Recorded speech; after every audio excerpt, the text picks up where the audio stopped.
दोस्तों, रोज़ की तरह अनुलिखनी ब्लॉग में सबका हार्दिक स्वागत है। सबके मंगल हो सी कामना के साथ बड़ों को मेरा सादर नमस्कार, छोटों को मेरा शुभ आशीर्वाद। मैं ठीक हूँ, आशा करता हूँ कि आप ठीक होंगे।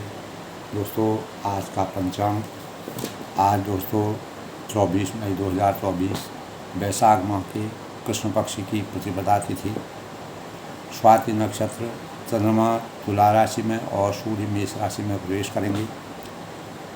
आज के शुभ मुहूर्त की बात करें तो दोस्तों अभिजीत मुहूर्त 2:30 से 3:23 तक, और राहु काल अशुभ मुहूर्त की बात करें तो दोस्तों 12:19 से 1:58 तक तक किसी प्रकार के भी शुभ कार्य करने के लिए मनाही है।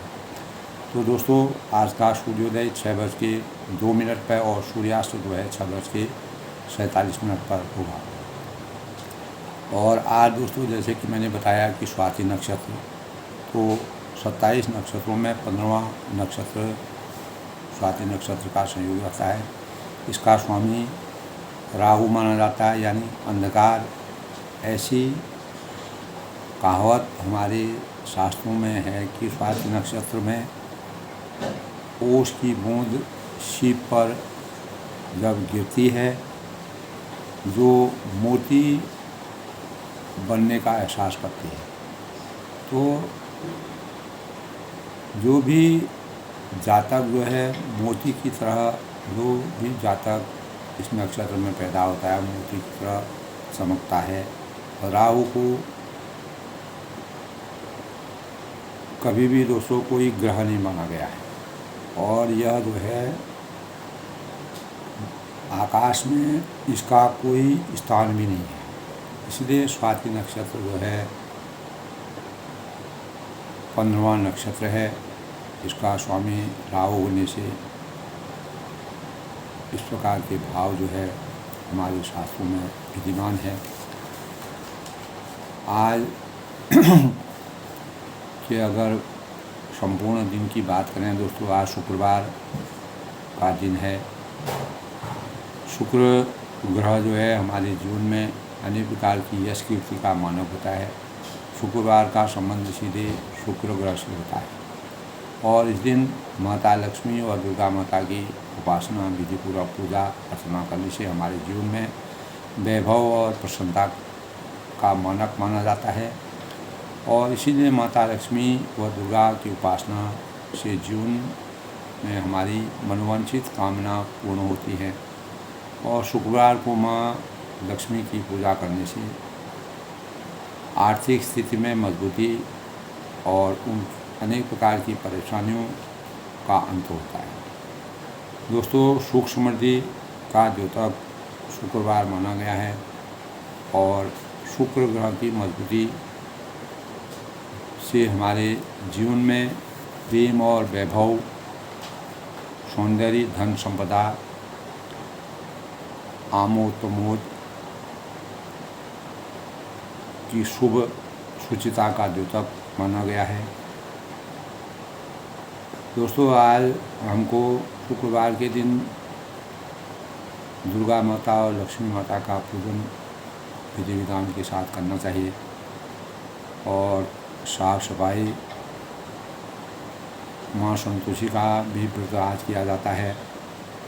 9 माह तक माँ संतोषी के व्रत करने से मनोवांछित फलों की प्राप्ति होती है, ऐसा हमारे शास्त्रों में लिखा गया है। इस दिन दोस्तों साफ कपड़े पहनने चाहिए, और घर में स्वच्छता का वातावरण बना करके रहना चाहिए। और प्रॉपर्टी से संबंधित, ज़मीन जायदाद से संबंधित किसी प्रकार के भी कार्य से इस दिन बचना चाहिए। और शुक्रवार के दिन पैसों का लेन देन भी नहीं करना चाहिए। पूजा पाठ, व्रत दान का विशेष महत्व शुक्रवार को है अपने सामर्थ्य के अनुसार, और जो भी हम कर सकते हैं, तो जो भी इच्छित व्यक्ति है, जो ज़रूरतमंद लोग हैं, उनको दान पुण्य करने से यश की प्राप्ति होती है। देवी लक्ष्मी की पूजा ज्योतिष शास्त्र के अनुसार शुक्रवार का दिन शुक्रदेव को और देवी लक्ष्मी को समर्पित होता है। इस प्रकार दोस्तों ऐश्वर्य, समृद्धि, धन, खुशी की प्राप्ति का यह दिन माना जाता है। और इस दिन दोस्तों संगीत के क्षेत्र में, सजावट के क्षेत्र में, कला सौंदर्य के क्षेत्र में और गैजेट्स, धन से संबंधित अपने गैजेट्स के संबंधित जो सामान खरीदा जाता है, सजावट से संबंधित जो सामान खरीदा जाता है, उस प्रकार के सामान को खरीदने से घर में सुख, शांति और शुचिता का वे भाव आते हैं। फल है, दूध है, गुड़ है, चना है, खासतौर से गुड़ चना का भोग माँ को लगाना चाहिए, हलवा का भोग लगाना चाहिए। और इस दिन इसी चीज़ का सेवन करने से हमारे जीवन में सकारात्मक ऊर्जा का संचार होता है। माँ संतोषी की पूजा करने का भी विधान है। अनेक प्रकार की माँ संतोषी की पूजा करने से मनोवांछित फलों की पूर्ण प्राप्ति होती है और हमारे जीवन के अनेक कष्टों से हम छुटकारा पाते हैं। तो दोस्तों आज जो है लंका कांड का प्रसंग चल रहा है। रामचरितमानस में लंका कांड यानी लंका में मर्यादा पुरुषोत्तम भगवान राम जी प्रवेश कर चुके हैं सेना सहित। और रावण के अनेक प्रकार के सबेल पर्वत में जाकर के रावण किस प्रकार के कार्यों को करता था, किन कार्यों में वह संलग्न रहता था, अनेक प्रकार के वह सबेल पर्वत में जाकर के वहाँ की प्रकृति का आनंद उठाते हुए। और रावण जो अहंकारी और अत्याचारी था, गृहस्थ के द्वारा नहीं मानने पर, अपने पुत्र की बातों को न मानने पर, और मंदोदरी के द्वारा अनेक बार समझाने पर भी रावण जब नहीं मानता है तो मर्यादा पुरुषोत्तम भगवान राम जी जहाँ पर वह अखाड़ा जमा करके अपना अनेक प्रकार के भोग विलास और के कार्यों में संलग्न था, तो वहाँ पर मर्यादा पुरुषोत्तम भगवान राम जी ने छत्र मुकुट तांटक तव हते कहीं बाण, सबके देखत मही परे मरुम न को। कल के प्रसंग में था दोस्तों। तो मर्यादा पुरुषोत्तम भगवान राम जी मात्र एक बाण से ही, छत्र है, मुकुट है और मंदोदरी के जो कर्णफूल थे, जिस प्रकार का आभास वहाँ पर बाजुओं को टकराने और उससे जो गर्जना से जिस प्रकार का वातावरण प्रदर्शित हो रहा था, तो सबको देखते देखते जमीन पर एक ही बाण जब मर्यादा पुरुषोत्तम भगवान ने संधान किया तो उसका भेद किसी को भी पता नहीं हुआ कि मर्यादा पुरुषोत्तम भगवान राम जी जब अचानक दोस्तों जैसे देवी आपदा आती है उसी प्रकार का देवी आपदा आ गई। और रावण अनेकों बार अपने अखाड़े में इस प्रकार के कार्य निरंतर करता रहता था, लेकिन पहला ही बार जब मर्यादा पुरुषोत्तम भगवान राम जी लंका पार हुए, लंका सेतु बनने के बाद जब वह लंका द्वारा एक और सबेल पर्वत में जाकर के उन्होंने विभीषण के बताने पर जब उनको ज्ञान हुआ, उनको मालूम हुआ कि रावण इस प्रकार के कार्य करता है, तब उन्होंने एक ही बाण से जो है रावण की जो माया का नाटक वह खेल रहा था, उस नाटक को से उसको भयभीत कर दिया। तो देख विभीषण दक्षिणे आशा घन घमन दामिनी विलासा मधुर मधुर गर्भे घन घोरा हो वृष्टि। तब राम मर्यादा पुरुषोत्तम भगवान ने इस प्रकार की बातें कही तो कहत विभीषण सुनहु कृपाला हो चरित में बारिश माला। वर्णन चरित है, न कोई बालू की गर्जना है, न बिजली चमक रही है, वह जो है रावण का अपार जो है और न वहाँ पर चोटी पर कोई महल जो है, उस चोटी पर जो महल है वहाँ पर 10 रावण जो है अनेक प्रकार के विनाश का निकाल करके अपने अखाड़े में अनेक प्रकार के प्रदर्शन करा। छत्र में डंपर सिरधारी सोई जन जलद घटाधिकारी मंदोदरी सोन ताटंका सोई प्रभु जन दान दमका। तो रावण के सिर पर मेघ डंपर, बालू के डंपर जैसा विशाल और काला छत्र धारण कर रखा था वहाँ मानो बादलों की अत्यंत काली घटा है।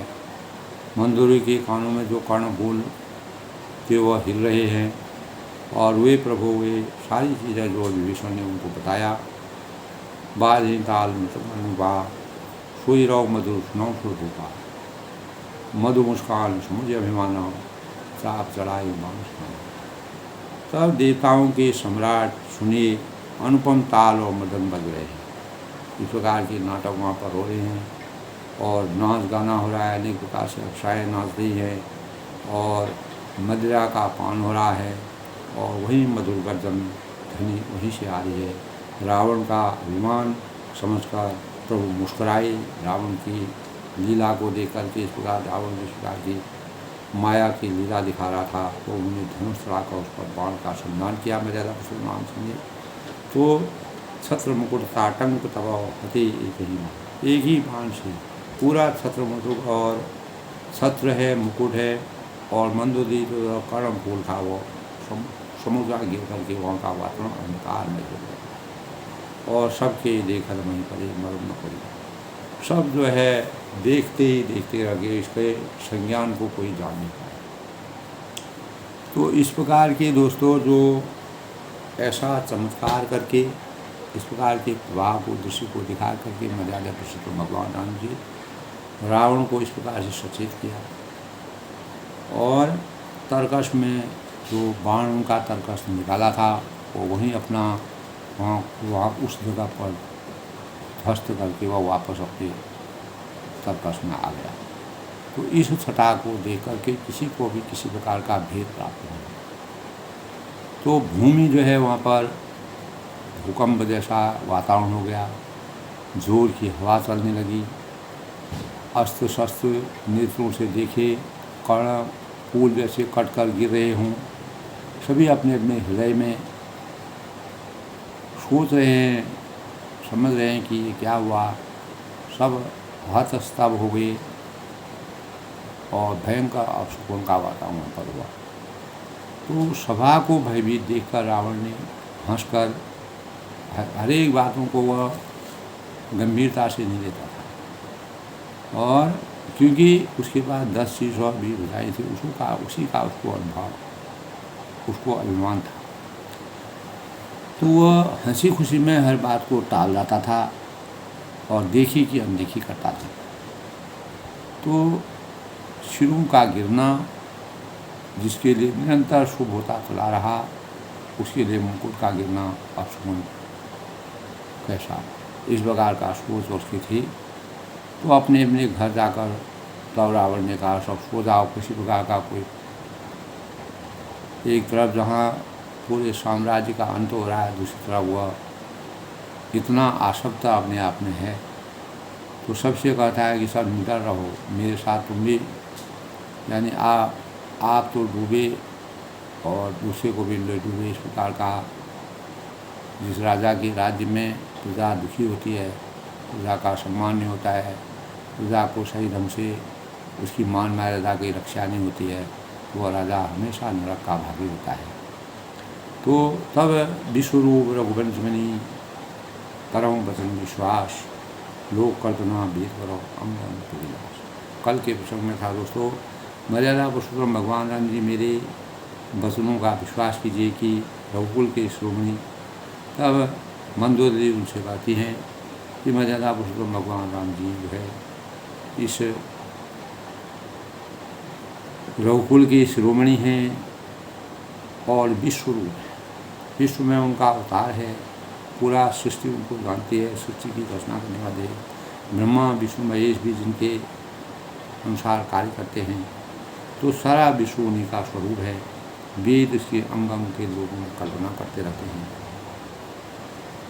ऐसे भावों को जो है और रघुकुल के श्री श्रीमान जी विश्व रूप है, ऐसा मंदोदरी ने अनेक प्रकार से उनको समझाया बुझाया। पद पाता तब जो है का संकेत दिया और इसी संकेत के परिणाम स्वरूप रावण को तब भी ज्ञान की प्राप्ति नहीं हुई। मंदोदरी ने उनको समझाया। तो दोस्तों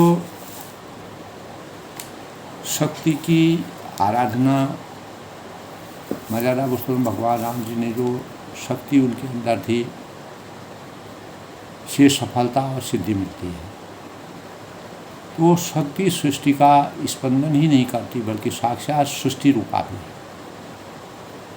यही परमात्मा मर्यादा पुरुषोत्तम भगवान राम जी।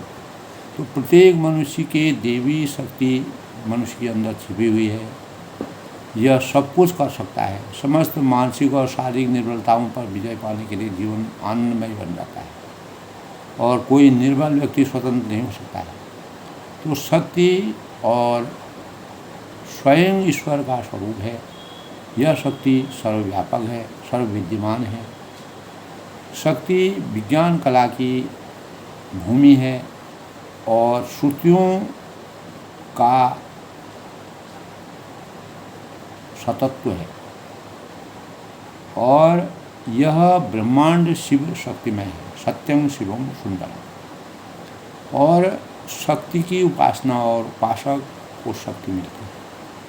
जब हम शक्ति की मर्यादा पुरुषोत्तम भगवान राम जी जब शक्ति की उपासना की थी और उन्होंने ही शक्ति का संचार करके पूरे लोक कल्याण का कार्य किया। अपनी संपूर्ण शक्तियों का ज्ञान न होने के कारण रावण जो है, बेमौत जो है,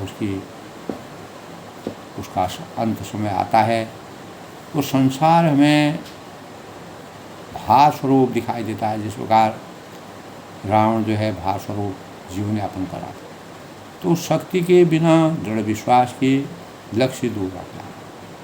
तो ईश्वर किसी भी निर्बल या बलवान, किसी को भी निर्बल या बलवान नहीं बनाता है। प्रत्यक्ष पुरुषार्थ और परिश्रम तब के भीतर की शक्ति भंडार को खोलने की आवश्यकता है। जब हम उसको अंतःकरण को खोलते हैं तो मंदोदरी ने अनेकों बार रावण के इस प्रकार के भावों को खोलने का प्रयास किया। मर्यादा पुरुषोत्तम भगवान राम ने अनेकों बार दूध भेद करके, अनेक प्रकार से संकेत दे करके और मन यानी हर तरह से साम दान दंड भेद सभी का प्रयोग करके उसको समझाया। तो हमारे अंदर दोस्तों एक ऐसी शक्ति विद्यमान है जिसकी सहायता से हर कठिनाई पर विजय मिल जाती है, जैसे मर्यादा पुरुषोत्तम भगवान राम जी। यद्यपि रावण जैसे दुष्ट को, जिसकी 10 भुजाएं और 10 सिर और 20 भुजाएं थी, उसको मारना कोई आसान बात नहीं थी और उसको अमृतत्व का वरदान भी था। उसकी नाभि में अमृत था। तो कोई इसी क्रिया शक्ति, इच्छा शक्ति, ज्ञान शक्ति को जगन माता नाम से जानता है शक्ति को। और यह आनंदमय, अगर इसकी शक्ति का हम गलत प्रयोग करते हैं, दुरुपयोग करते हैं, तो हमारी शक्ति का हरण हो जाता है। जिस प्रकार रावण की शक्ति हरण हो गई। तो दोस्तों, यह आनंदमयी चित्त शक्ति उपास्य की ही शक्ति है और शक्ति रहित को आत्मा परमात्मा की प्राप्ति असंभव है। जिसके पास शक्ति नहीं है उसको आत्मा और परमात्मा की शक्ति प्रदान होती है। तो विद्या के रूप में शक्ति का आदि रूप विभूषित है और शक्ति सर्वदेवमयी, सर्वमंत्रमयी है और शक्ति भक्ति, सिद्धि, सुधा और विधा के रूप में इस संसार में विद्यमान रहती है। तो अंतरात्मा में स्थित शक्ति साधना लक्ष्य है। मर्यादा पुरुषोत्तम भगवान राम ने शक्ति साधना के लक्ष्य को धीरता के साथ इसका मर्यादा के अनुसार चलाने का प्रयास किया। वास्तव में मात्र मंत्र पाठ से कुछ नहीं मिलता। एक एक शब्द में निहित विराट विभूति का बिना साक्षात्कार किए पूजा अर्चना का कोई अर्थ सिद्ध नहीं होता जब तक उसकी गूढ़ता को हम नहीं समझते। तो वह तो दोस्तों रटंती तोता रटंती विद्या फलंती नाही वाली बात हो जाती है कि हम किसी चीज़ का लगातार पाठ कर रहे हैं, रट रहे हैं, उसको रात दिन पढ़ रहे हैं और रात दिन उसका मनन कर रहे हैं और तोता रटन करते जा रहे हैं, लेकिन उसकी वास्तविक ज्ञान को अपने जीवन में परिमार्जित नहीं कर रहे हैं। तो हम उस शक्ति का दुरुपयोग कर रहे हैं। जिस प्रकार रावण ने अनेक प्रकार की मायावी शक्तियाँ उसके पास थी, शिव जी के द्वारा अनेक प्रकार के वरदान उसको दिए गए थे, तो उसने उन चीज़ों का दुरुपयोग किया। तो जब हम दोस्तों अपनी विद्या है, बुद्धि है, विवेक है, शक्ति है, उसका दुरुपयोग करते हैं तो हमको पश्चाताप करना पड़ता है। तो काल की शक्ति, काली महाशक्ति के अज्ञे असुरों को मार गिराया जिस प्रकार महाकाली का रूप रखकर जिसका असुरों का महिषासुर जैसे लोगों को के राक्षसों को मारा है शक्ति के प्रतीक ने, तो वे असुर आज भी अपने विकराल वाहिनी के साथ ब्रह्मांड क्या हमारे पिंड अर्थात शरीर की मनोभूमि में हिंसा और भ्रष्टाचार, छल, ये सब शक्ति के विकृत रूप है। हिंसा है, भ्रष्टाचार है, छल है, प्रपंच है, राग है, द्वेष है, आतंक है, ये सब शक्ति के विकृत रूप है। इनका कोई आधार नहीं है, इनका कोई संतुलन नहीं है, इनका कोई अस्तित्व नहीं है। और ये इस संसार में मनोप्रकृति को पैदा करने के लिए उत्पन्न होते हैं और क्षणिक इनका जीवन होता है। तो ऐसी प्रवृत्ति के लोग क्षणिक इस संसार में रहते हैं, इनका कोई अस्तित्व नहीं है। तो ये इनका काम केवल कुछ क्षण में, जैसे बरसात काल में मेढक अपनी आवाज़ करते रहते हैं और वह उनकी आवाज़ इतनी भद्दी सुनाई, इतनी बेसुरीली लगती है, उसी प्रकार ये बरसात के मेढक की तरह इस संसार में आते हैं और ये कुछ ही दिनों के बाद अस्तित्वहीन हो जाते हैं। तो उत्पात मचाते हैं कुछ समय के लिए, उसका विनाश तब तक असंभव है दोस्तों जब तक हमारे निर्बल मन में दुर्गा का आविर्भाव नहीं होता है। तो जब मर्यादा पुरुषोत्तम भगवान राम जी को जब रावण पर विजय प्राप्त की, तब शक्ति के रूप में जो है दुर्गा अवतरित हुई और दुर्गा ने अपनी शक्ति का संचार मर्यादा पुरुषोत्तम भगवान राम जी के किया। तब रावण का अंत करने के दुर्गा वहाँ पर प्रकट हुई और रामचंद्र जी को शक्ति प्राप्त हुई और उन्होंने रावण का अंत किया। और विभीषण के द्वारा उनको घर का भेदी लंका डावे, यानी जो उसकी नाभि में अमृत था, उस अमृत को सूखने का मर्यादा पुरुषोत्तम भगवान राम जी को ज्ञान प्राप्त हो गया। तो अज्ञान रूपी अंधकार से ढके हुए जो व्यक्ति हैं, जो जीव इस संसार में पैदा होते हैं, उनका हमेशा के लिए कोई अस्तित्व नहीं होता है, उनका कोई इतिहास नहीं बनता है। वह इस संसार में विकार के रूप में पैदा होते हैं, अस्तित्वहीन होते हैं और कुछ समय अपना नाटक करके चले जाते हैं। तो यही अच्छाई और बुराई के भावों को इस संसार में व्याप्त करने के लिए परमात्मा ने इस प्रकार की रचना की। तो तब दोस्तों मर्यादा पुरुषोत्तम भगवान रामचंद्र जी कहते हैं कि विचारों पर विश्वास कीजिए कि रघुकुल के शिरोमणि श्री रामचंद्र जी विश्व के स्वरूप हैं।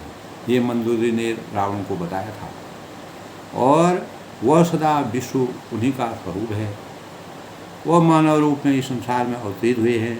वे जिनके अंग अंग में लोगों की कल्पना करने के लिए हैं। तो पद पाताल शीश अथामा अबर लोग अंग अंग विश्रामा, भुकुट बिलास भयंकर काला, भुकुट बिलास भयंकर काला, नयन दिवाकर कर घनमाला। यानी पाताल जिन विष्णु भगवान का शरण है और ब्रह्मलोक सिर है, अपर लोक अंग अंग विश्राम और विचंक सब लोकों का विश्राम स्थित जिनके अन्य भिन्न भिन्न अंगों पर हैं। भ्रुकुट विलास भयंकर काला और भयंकर काल जिनका भ्रुकुटी संचालन या भवों का चलना है। सूर्य नयन दिवाकर कज घनमाला और सूर्य नेत्र हैं, दिवाकर सूर्य नेत्र हैं और बादलों का समूह बाल है। घनमाला बादलों का समूह जो है उनके बाल है। तो भगवान पद पाताल शीश थामा, पाताल जिन विश्वरूप भगवान का के चरण हैं, और ब्रह्मलोक सिर है, और अन्य बीच के जो लोगों का विश्राम स्थिति जिनके अन्य भिन्न भिन्न अंगों हैं। तो भयंकर काल जिनका भ्रुकुटी संचालक और भ्रूओं का चलना है, सूर्य नेत्र है और बालों का समूह जिनके बाल हैं। इस प्रकार की छटा का वर्णन मर्यादा पुरुषोत्तम भगवान राम जी की, वह इस प्रकार का वर्णन जो है तुलसीदास जी ने किया है, वो हमारे अंतःकरण को छू लेता है। जा सुधान अश्वनी कुमारा, निश अरु दिवस निमेश बारा, सुवन दिशा दस वेद बखानी, मारुत श्वास निगम अतिवानी। यानी अश्विनी कुमार जिनकी नासिका है, एक एक अंग का वर्णन, एक एक अंग का, उनके शरीर के एक एक अंग का वर्णन ऐसे किया है। और ना जासु ध्यान अश्विनी कुमारा, अश्विनी कुमार जिनकी नासिका है, निशी और दिवस निमेश पारा, और रात और दिन जिनके अपार निमेश और पलक मारना और खोलना। जैसे रात में अंधकार हो जाता है तो हमारी पलक बंद हो जाती है, जब उजाला हो जाता है तो हमारे यहाँ पलकें खुल जाती हैं। तो सुवर्ण दिशा दस वेद बखानी, दसों दिशाएं कान हैं, और वेद बखानी, वेद ऐसा कहते हैं, वेदों की नीति ऐसा कहती है। मारुत श्वास निगम निजवानी, वायु जो है श्वास है, और वेद जिनकी अपनी वाणी है। वेदों में रुसो मधुर वाणी का रस छुपा हुआ है। मीठी वाणी बोली जाके आपा कोई, और उनको शीतल गए आपो शीतल गए। तो इस प्रकार की वाणी का जो संचार वेदों में है। अधर लोभ जम दर्शन कराला, माया हास बाहु दिखवाला, आन अन अम्बुपति जिहा, उत्पत्ति पालन प्रलय समिहा। तो लोभ जिसका अधर होंठ है, अधर लोभ जम दर्शन कराला, और माया हास बाहु दिखवाला, यमराज भयानक दांत है। तो यमराज का स्वरूप जो है दोस्तों, कब किसको कब काट लेगा कोई पता नहीं है। यही मर्यादा पुरुषोत्तम भगवान राम जी के दांतों का स्वरूप माना है तुलसीदास जी ने। आन अनल अम्बुपति जिहा, और माया हंसी है, दिक्पाल भुजाएँ हैं, अग्नि मुख है, और वरुण जीव है, उत्पत्ति पालन और प्रलय उनकी चेष्टा है। अधर लोभ जम दर्शन कराला, माया हास बाहु दिखवाला, आनन अनल अम्बुपति जिहा, उत्पत्ति पालन प्रलय समिहा। यानी लोभ जिनका अधर होंठ है, और यमराज भयानक दांत हैं, माया हंसी है, और दिक्पाल उनकी भुजाएँ हैं। चारों दिक्पाल जो है उनकी भुजाएँ हैं।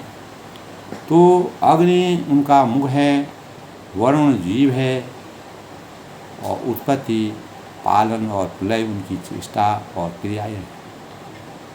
रोम राज अष्टादश भारा, अस्थिशैल सहितानस जारा, उदर उदति अधगो जातना, जगमग प्रभु का बहु कल्पना। यानी 18 प्रकार की असंख्य वनस्पतियाँ की घुमावली है। अस्थिशैल सहितानस जारा, पर्वत अस्थियाँ हैं, नदियाँ नसों का जाल है। तुलसीदास ने दोस्तों बड़ा ही गंभीर और बड़ा ही मार्मिक वर्णन किया है। समुद्र पेड़ है, जिस प्रकार समुद्र में सब कुछ समा जाता है, इस प्रकार हमारे पेट में भी सब कुछ। ये मर्यादा पुरुषोत्तम भगवान राम की पूरे शरीर के अंगों का जो वृतांत किया गया है। और उदर उदति अधगोदात्मा, और नरक जिनकी नीचे की इंद्रियाँ, क्योंकि वहाँ से अनेक प्रकार की जो हमारे हम जीवन अपने दैनिक जीवन में जिस प्रकार की का भोग करते हैं, तो उनका अंत वहीं से उनकी निकासी होती है। इसलिए उसको नरक कहा गया है। नरक जिनके नीचे की इंद्रियां हैं। जगमय प्रभु का बहु कल्पना, इस प्रकार प्रभु विश्वमय हैं, विश्व रूप हैं, विश्व स्वरूपा हैं, विश्व विजेता हैं, विश्व के मानक हैं, और अधिक कल्पना उहापोह क्या की जाए। इससे ज़्यादा कल्पना परमात्मा के विषय में हम क्या कर सकते हैं। तो तुलसीदास ने इस प्रकार का एक एक अंग का जो वर्णन साकार रूप में दिव्य रूप का जो वर्णन मर्यादा पुस्तक में भगवान राम ने कहा किया। अहंकार शिव बुद्धि अदो मन शशि चित्त मोह मनुजवा सचराचर रूप राम भगवान। यानी अहंकार शिव बुद्धि अदो, शिव जिनका अहंकार है, शिव जैसे लोग, शिव जैसे ब्रह्म, सृष्टि के निर्माता, सृष्टि के स्वरूप, शिव जिनके जो है अहंकार है, अज मन शशि चित्त महा, और ब्रह्मा बुद्धि हैं, ब्रह्मा विष्णु महेश, चंद्रमा मन है, मन शशि चित्त महा, और महान चित्त जो है विष्णु ही चित्त है। तो ब्रह्मा विष्णु महेश से जिनका शरीर बना हुआ है, मनुज वा सचराचर, उन्हीं चराचर रूप भगवान श्री रामचंद्र जी, रूप राम भगवान मनुष्य रूप में निवास करके अनेक प्रकार की लीलाएं संसार में कर रहे हैं। राजा दशरथ के वहाँ जन्म लेकर के अनेक प्रकार के इस प्रकार के हर एक अंग का जिस प्रकार से वर्णन तुलसीदास ने किया है, मानव रूप में नर लीला करके मानव चेतना को जगाने का काम कर रहे हैं। अनेक प्रकार की विस्मताओं, चुनौतियों, कठिनाइयों और विषम परिस्थिति को भी सम परिस्थिति में परिवर्तित करके इस भवसागर की नाव को पार लगाने वाले परमात्मा के स्वरूप, परमात्मा के दिव्य स्वरूप मर्यादा पुरुषोत्तम भगवान राम जी का इससे वर्णन अर्थ विचार सुन प्राणपति पूर्व सुन भय है।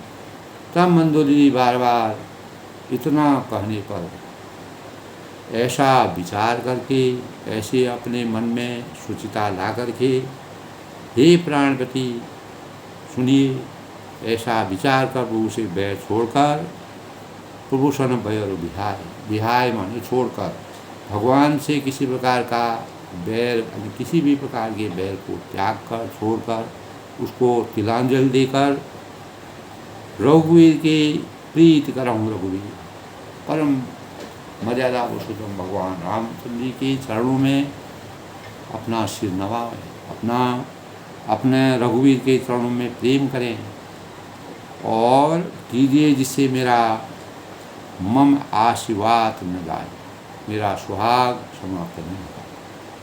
तो इस संसार में दोस्तों हर एक को अपने अपने अस्तित्व की रक्षा करने की, तब तक यह भौतिक शरीर है, तो उस भौतिक शरीर को के सभी जो मानक होते हैं, उन मानकों को सही रूप में व्यवस्थित करने के लिए हर एक आदमी इस प्रकार का, हर एक प्राणी इस टाइप का विचार अपने मन में रखता है। यही भाव मंदोदरी के अंतर्गण में था। अनेकों बार उन्होंने अंततोगत्वाल अंत क्षण तक भी मंदोदरी के जो विचार हैं, सरल और सुंदर स्वभाव और सुंदर वाणी में जो मंदोदरी ने बात की, लेकिन रावण की पत्नी होने के कारण वो भी जो है नतमस्तक हो गई। तो बेहसा नारी वचन सुनी पाना, तब रावण जो है फिर भी नहीं समझता है और नारी के अपनी मंदोदरी की इस प्रकार की बातों को तो उल्टा हो, जिसकी मत की उल्टी हो जाती है, तो विनाश काल जिसका आता है उसकी बुद्धि भी हरण हो जाती है, विनाश काली विपरीत बुद्धि हो जाती है। तो दोस्तों बेहसा नारी वचन सुनी पाना अहो मोह महिमा बलवान। तब वह कहता है, रावण इतना कहने पर भी पत्नी के वचन कानों से सुनकर रावण खूब हंसा, उसके लिए उपहास हो रहा है, हंसी हो रही है, मजाक हो रही है, और कहने लगा अहो मोह महिमा बलवाना, मोह अज्ञान की महिमा बड़ी बलवान है। इस संसार में अज्ञान की महिमा बड़ी बलवान है, उसके बारे में कुछ नहीं कहा जाता है, रावण स्वयं कह रहा है। और नारी स्वभाव सत्य सब कहें, तो नारी स्त्री का स्वभाव सब सती ही कहते हैं। स्त्री के स्वभाव में कुछ कमियां होती हैं। जहाँ स्त्री जो है नारी शक्ति की स्वरूपा है, वहीं रावण के मन में स्त्री के स्वभाव के लिए अवगुण 8 सदा उड़ रही। 8 प्रकार के जो अवगुण हैं, तुलसीदास ने जिस प्रकार का वर्णन किया है, रावण की अज्ञानता के वश जो भाव कहता है कि नारी स्वभाव सत्य सब कहें, नारी के स्वभाव के बारे में ऐसा सर्वलोकों में सत्य है। अवगुण 8 सदा उड़ रही। 8 प्रकार के जो अवगुण हैं वो हमेशा उसके अंतःकरण में विराजमान रहते हैं। तो दोस्तों, जब विनाश काले विपरीत बुद्धि आती है, आदमी अच्छाई को भी बुराई बताता है, सत्य को भी असत्य बताता है, और अच्छा देख रहा है उसको भी खराब दिखता है। उसके नेत्र, उसकी आँख भी गलत कार्य करने लगते हैं। उसकी इंद्रियाँ उससे उल्टा कार्य कराती है। तो साहस, अनृत, चपलता, माया। अब यह 9 गुण क्या बताए रावण ने? भय, अविवेक, अशौच अदाया, रिपुकर रूप सकल के गाता, गावा अति विशाल भय मोहि स्वभाव। यानी साहस है, साहस, अनृत, चपलता, माया। साहस है, अनृत का मतलब झूठ, और झूठ है चंचलता है। यानी साहस है, झूठ है, चंचलता है, माया है, भय, अविवेक, अशौच अदाया।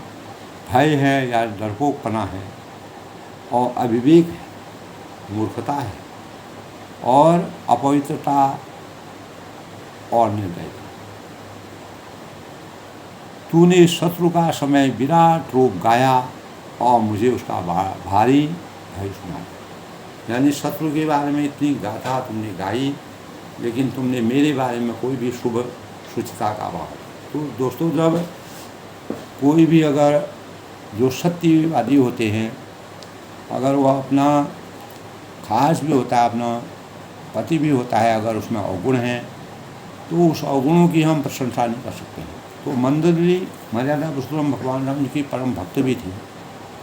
तो रावण जिस प्रकार से कहता है कि साहस है, झूठ है, चंचलता है, माया है, ये नारी के अपने गुण हैं, जिससे हमारा अस्तित्व बचा रहता है, अस्तित्व की रक्षा होती है। इससे ऐसा होना भी चाहिए।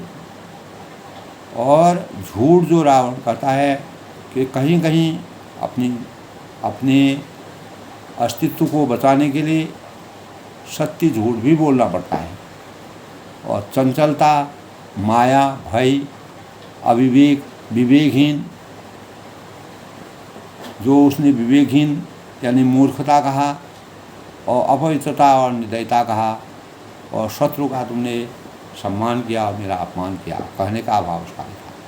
तो इस प्रकार के 9 गुणों का जो उसने वर्णन किया, तो तुलसीदास जी ने दोस्तों इस का वर्णन इसलिए किया कि नारी जो है अपने अस्तित्व की रक्षा करने के लिए दूरदृष्टि और पक्का इरादा, दूरदृष्टि होती है उनकी। तो दूरदृष्टि के अंदर उनको साहस, झूठ, कहीं पर सत्य झूठ बोलना पड़ता है, चंचलता स्वाभाविक है, माया मोह क्योंकि जन्मदात्री है, माया मोह का होना भी जरूरी है, भय, बिना भय के जीवन में किसी न किसी का भय अवश्य होना चाहिए, अविवेक, मूर्खता, कहीं कहीं अपनी मूर्खता भी जीवन के लिए फायदेमंद होती है। जिस प्रकार बगुला है, वह पानी के किनारे अपने शिकार की खोज में अविवेकी बना रहता है, उसी प्रकार नारी को भी बनना पड़ता है। अपवित्रता, नारी हर प्रकार की जो दूषितताएँ हैं उनसे जूझ करके अपने जीवन को पवित्र बनाती हैं। तो तुलसीदास जी ने जिस प्रकार का वर्णन किया है रावण के द्वारा जो कहा, वह यद्यपि संगतमय नहीं लगता है, लेकिन उसको हम उसका अगर शाब्दिक अर्थ निकालें तो इससे हमारे अस्तित्व की रक्षा भी होती है इन भावों से। तो सो सब प्रिया सहज बस मोरे, हे प्रिय यह सब सचराचर विश्व तो स्वभाव से ही मेरे वश में है, यानी पूरा संसार जो है वो मेरे वश में है। मैं इसको सब मैं अपने अंदर इसको समाहित कर सकता हूँ। समुझ परा प्रसाद रब तोरे, तेरी कृपा से मुझे यह सब समझ पड़ा है जो तुमने मुझे बताया। और जान हूँ प्रिया तोरी चतुराई, हे प्रिय मेरी चतुराई में जान गया, यानी तेरी जो चतुराई थी, जो तुम चतुराई कर रहे हो उसको मैं जान गया। यही विधि कर हूँ मोरी बहुत आई, तू इस प्रकार इसी बहाने मेरी उग्रता का बखान कर। तब बत कहीं गूढ़ मृगलोचन, समुझत सुखद सुनत भई मोचन। तब रावण जो है अपनी पत्नी को नाराज भी नहीं करना चाहता है, पत्नी का मान मर्यादा भी रखना चाहता है। तब वो कहता है तब बत कहीं गूढ़ मृगलोचन, हे मृगलोचनी तेरी बातें बड़ी गूढ़ है, समझता सब है, ज्ञानी है, उच्च कुल में रहने वाला है। बैर भाव से मर्यादा पुरुषोत्तम भगवान राम जी उसको वैसे नहीं मारते। रावण में दोस्तों सच्ची बात यह है कि रावण मोक्ष की प्राप्ति करना चाहता था, तो उसने इतने प्रकार के अत्याचार कर दिए थे कि वो रामचंद्र से बैर भाव से ही मोक्ष की प्राप्ति चाहता था। वो अपने अहंकार को त्याग करके स्वाभिमान से भरा पड़ा था। तब वह कहता है तब बात कहीं गूढ़ मृगलोचन, हे मृगलोचनी तेरी बातें बड़ी गूढ़ रहस्यमयी है, समझ तो सुखा तो सुना वही मोचन, और समझने पर सुख देने वाली और सुनने के भय छुड़ाने वाली है। और मंदोदरी मन महूँ असर ठहूँ, मंदोदरी के मन में ऐसा निश्चय कर लिया कि पिए ही काल बस मति भ्रम है, और पति को काल का बस मति भ्रम हो गया, यानी मति में उनकी भ्रम हो गया है। इसी भ्रम के कारण जो है वो अज्ञान रूपी अंधकार की बातें कर रहा है। अज्ञान उसके अंतःकरण में विराजमान हो गया है, सत्य को भी असत्य की कसौटी में फंस रहा है, और अनेक प्रकार की बुराइयां उसको अच्छी लग रही हैं।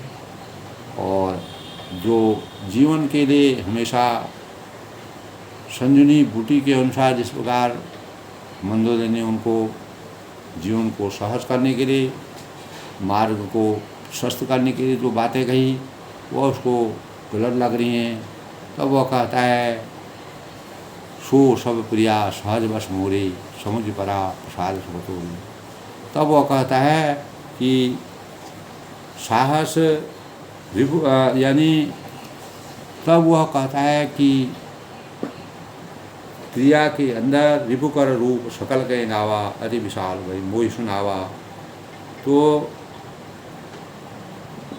सो सब प्रिया सहज बस मोरी, समुझ परा प्रसाद सब तोरी, जानु प्रिया तोरी चतुराई, यही विधि कहूँ मोरी को बुलाई। इस प्रकार से तुम सब सरासर विश्व तो स्वभाव से ही मेरे बस में है, तेरी कृपा से मुझे यह अब सब समझ में आ गया है, तेरी चतुराई में जान गया। तू इस प्रकार इसी बहाने मेरी प्रभुता का बखान कर रही हो। और हे मृगनयनी तव बत कहीं गूढ़ मृगलोचनी, समुझ सुखद सुन भई मोचन, और समझने पर सुख देने वाली और सुनने को भय छुड़ाने वाली है। मंदोदरी के मन में ऐसा निश्चय कर लिया, ऐसा मन बना लिया, मन वचन और वाणी से वह इस प्रकार से अंदर से पूर्ण रूप से अस्वस्थ हो गई कि पति को कालवश यानी विनाशकाली विपरीत बुद्धि के कारण वह कालवश और मतिभ्रम हो गया है। उसको यही विधि करल विनोद बहु प्रात प्रगट दशकन सहज असंक लंकावती सभा वयम। तब इस प्रकार अज्ञान रूपी अंधकार के पर्दे से ढका हुआ रावण बहुत से विनोद करते हुए, अनेक प्रकार के आमोद विमोद करते हुए, और जो सच्चाई है उसको सामान्य रूप में लेते हुए, किसी प्रकार का भय और संकोच के बिना रावण को सवेरा हो गया समझाते समझाते। और सहज असंख्य लंकापति सभा गयो मदन। तब स्वभाव से ही निडर और घमंड में अंधा लोकपति सभा में गया, वह सभा अपनी सभा में चला गया। तो जद विशुदा बरसही जल रहो, फूल ही भरही न भेद, जो गुरु मिलही बिरंचि समो, मुँह रखी हृदय में चीत। तो दोस्तों, यद्यपि बादल अमृत सा जल बरसाते हैं, मंदोदरी बादलों का स्वरूप है, इस प्रकार की मधुर वाणी से रावण को समझा रही हैं, तो भी वेद फूलता फलता नहीं है। लेकिन जो जिसमें रस नहीं होता है, ज्ञान नहीं होता है और सद्बुद्धि को सुनने की शक्ति नहीं होती है, तो रावण जो है वह वेद के समान है। और जो गुरु मिलहि बिरंचि समो, मूढ़ हृदय न जीत। और इसी प्रकार चाहे ब्रह्मा के समान भी ज्ञान गुरु को मिले, जो सत्संगति के भावों को नहीं जानता है, गुरु के ज्ञान का सही आचरण जिसके अंतःकरण में नहीं है, तो वह मूर्ख हृदय में कभी भी ज्ञान की प्राप्ति करने के लिए प्राप्त नहीं करता। इसी प्रकार दुर्योधन ने भी अपने अनेक प्रकार से अनेक लोगों ने दुर्योधन को समझाया कि नीति और मर्यादा की बातें समझाई, लेकिन दुर्योधन ने कहा मैं सब कुछ जानता हूँ, नीति भी जानता हूँ कैसे, लेकिन मैं उसकी मर्यादा को उसको करना नहीं चाहता हूँ। यही भाव रावण के अंतःकरण में आते हैं। तो जिस प्रकार से दोस्तों बादल अमृत का सा भी जल बरसा दें, अगर रावण को कितने भी गुरु ज्ञानी मिल जाएं, जिसको अहंकार होता है, घमंड होता है, अपने पर ही विश्वास होता है, किसी दूसरे पर विश्वास नहीं करता है, और जो अहम भावों से जिसका अंतःकरण रहता है, स्वाभिमान जिसको होता है, तो वह जो है कभी भी ज्ञान की बातों को सुनने में आतुर नहीं रहता है। ब्रह्मा के समान भी अगर ज्ञानी उसको प्राप्त हो जाए, बड़े से बड़े ज्ञानी भी उसको मिल जाएं, तो मूर्ख के हृदय में चेतना का संचार नहीं होता है। इसलिए दोस्तों, रावण के समान इस प्रकार का चित्त न बना करके अंततोगता रावण का मंदोदरी समझ गई कि रावण के अंतःकरण में अज्ञान बस गया है, और वह काल के पिय ही काल बस मति भ्रम भयम, यानी जो मेरा प्रिय है रावण जो है वो मति भ्रम उसका हो गया है, और उसका अंत आ गया, वो किसी के समझाने में नहीं समझेगा। तो दोस्तों, इस संसार में अपने अस्तित्व की रक्षा करने के लिए हमें सद्भाव से जीवन यापन करना चाहिए, और एक छोटे से कहीं से भी हमको ज्ञान की प्राप्ति हो, उसको अपने जीवन में चरितार्थ करना चाहिए, जो हमारे जीवन के लिए सकारात्मक हो, जो हमारे जीवन की भूमिका को सुदृढ़ बना रहा हो। उस ज्ञान का हमको, जिस प्रकार रावण ने तिरस्कार किया उस ज्ञान का, उसके परिणाम स्वरूप रावण किस प्रकार से पश्चाताप करता है, वही भाव दोस्तों आज के परिवेश में भी हमें अपने जीवन को शुचिता से जीने के लिए सुंदरमय बना करके ज्ञान की विभाषा से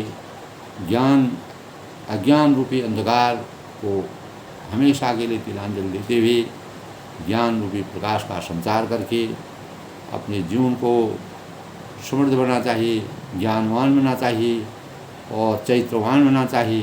यही हमारे आदर्श और रामचरितमानस के आदर्शों का सबसे बड़ा स्वरूप है। इसी से मानव चेतना में शुचिता के भाव पैदा हो सकते हैं। सब लोग खुश रहें, प्रसन्न रहें। इसी प्रकार रामचरितमानस का श्रवण करते हैं।